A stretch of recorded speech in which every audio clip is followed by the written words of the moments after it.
استغفر اللہ واتوب الیہ۔ حضرت صلی اللہ علیہ وسلم نے خواب دیکھا ہے، مسئلہ سارا یہ تھا۔ حضرت بھی خواب میں آتے ہیں، آپ نے فرمایا جس نے خواب میں مجھے دیکھا اس نے واقعی مجھے دیکھا، کیونکہ شیطان کو اللہ نے قدرت نہیں دی ہے کہ میری شکل صورت میں آ جائے۔ بخاری شریف اصح الباب حدیث ہے، ضیاء الدین مقدسی نے کہا ہے یہ متواتر حدیث۔ لا الہ الا اللہ۔ اب سوال یہ ہے کہ ایک امتی، اور یہ بھی قاعدہ ہے کہ خواب دیکھنے کے لیے ایمان بھی ضروری نہیں ہے، کافر بھی خواب دیکھ سکتا ہے۔ بہت کفار نے خواب دیکھے اور ایمان لائے۔ جس نے من الظلمات الی النور کتاب لکھی ہے غازی احمد، اس نے بچپن میں اسکول کے لڑکوں کے ساتھ جیسے گپ شپ ہوتی ہے تو وہ اپنے ہاں لے چلتے تھے علماء کے واعظ میں، درسوں میں، مسلمان بچے۔ یہ خود ہندو گھرانے کا تھا۔ بہت سارے پروگراموں میں جب یہ آیا گیا تو اس نے مولانا عبدالرؤوف صاحب تھے بونچال کے، ان سے ملاقات کی۔ وہ حضرت مولانا حسین علی کے بڑے شاگرد تھے، امام الموحدین فی زمانی۔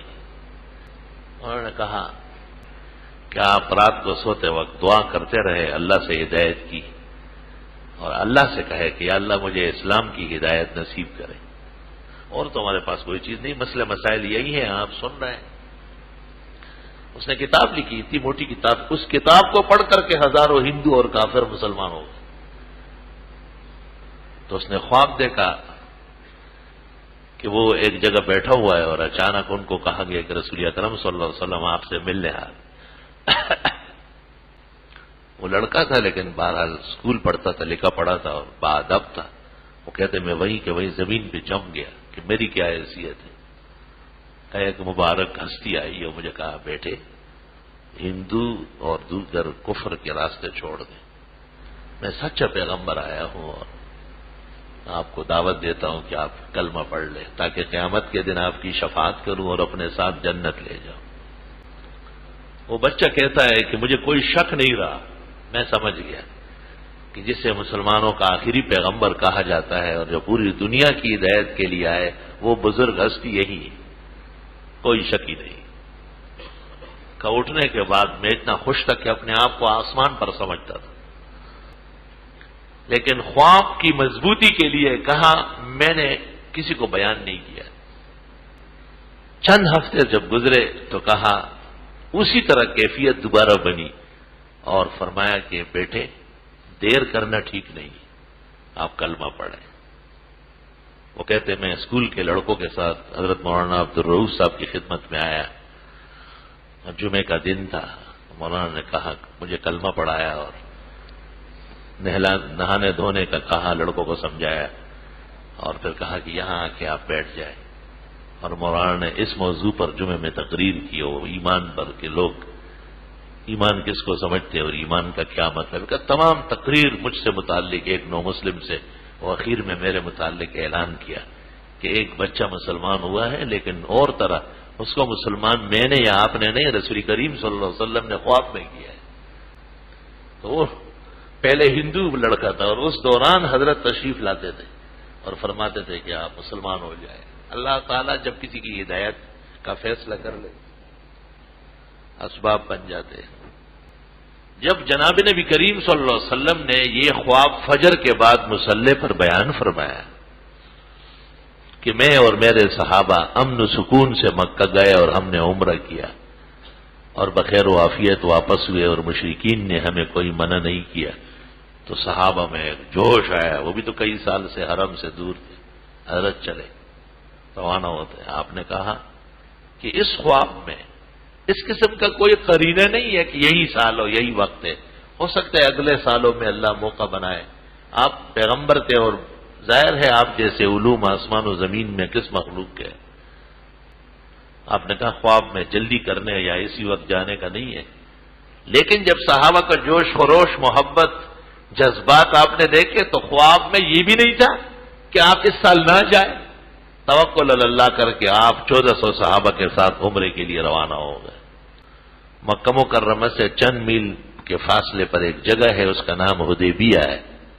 وہاں پہنچ کر کے آپ نے قیام کیا اور اہل مکہ کو اپنے آنے کی خبر بھیجی، اور انہوں نے آ کر کے انکار کیا کہ آپ آگے نہ بڑھیں، ہم کسی قیمت پر آپ کو داخل مکہ نہیں ہونے دیں گے۔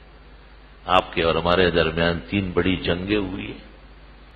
آپ کی طرف سے حضرت عثمان گفتگو کرنے گئے مکہ مکرمہ کے رؤساء و صنادید سے، وہاں سے ابو عمر بن سہیل اور بڑے بڑے لوگ آئے، آپ سے براہ راست مکالمہ ہوا، اور آخری فیصلہ یہ ہوا کہ اس سال تو بغیر عمرہ کیے آپ احرام توڑ دے اور چلے جائے واپس۔ یہ سنت اور صحابہ کرام پر خفقان کی قیامت ٹوٹ گئی۔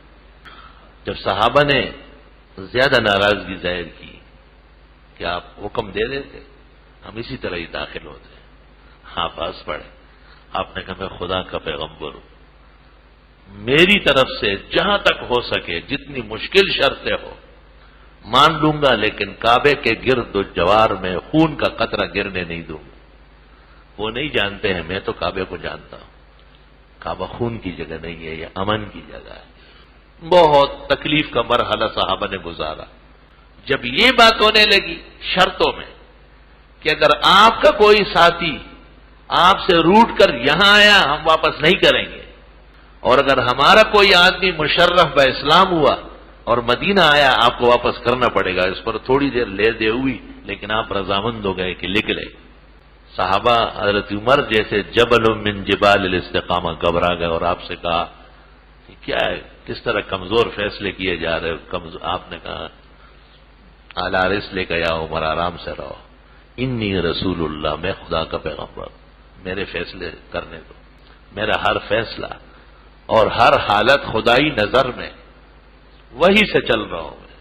اور آپ نے ان کی تسلی کے لیے عجیب بات کہی، آپ نے کہا ہمارا جو ساتھی ہم سے روٹ کے یہاں آیا ہم اس کو کیا کریں گے، وہ تو مرتد ہے، کافر مرتد کو ہم نے کیا، وہ تو قتل کرائے گا، اور جو یہاں سے اسلام لے کر کے وہاں آیا اللہ تعالیٰ اس کے لیے راستہ بنائے گا، میرا خدا ہے۔ آپ دیکھیں کیسے راستے بند، وہی ہوا۔ ابو جندل اور ابو البصیر نے کیا قیامت برپا کی مشرکین پر، خود مشرک آئے کہ ان کو واپس بلا لے اجازت۔ میں صرف یہ عرض کرنا چاہتا ہوں کہ آج اپنی بات رکھنے کے لیے اور بڑے طاغوت سے شاباش و انعام لینے کے لیے نہتے مسلمانوں پر قیامت برپا کی ہے بغیر کسی وجہ کے۔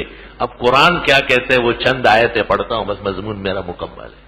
قرآن کہتا ہے کہ ہم نے آپ کو اس پر حملے سے کیوں منع کیا، آپ کو کیوں اجازت نہیں تھی کہ اس حالت میں آپ مکے والوں پر حملہ کریں۔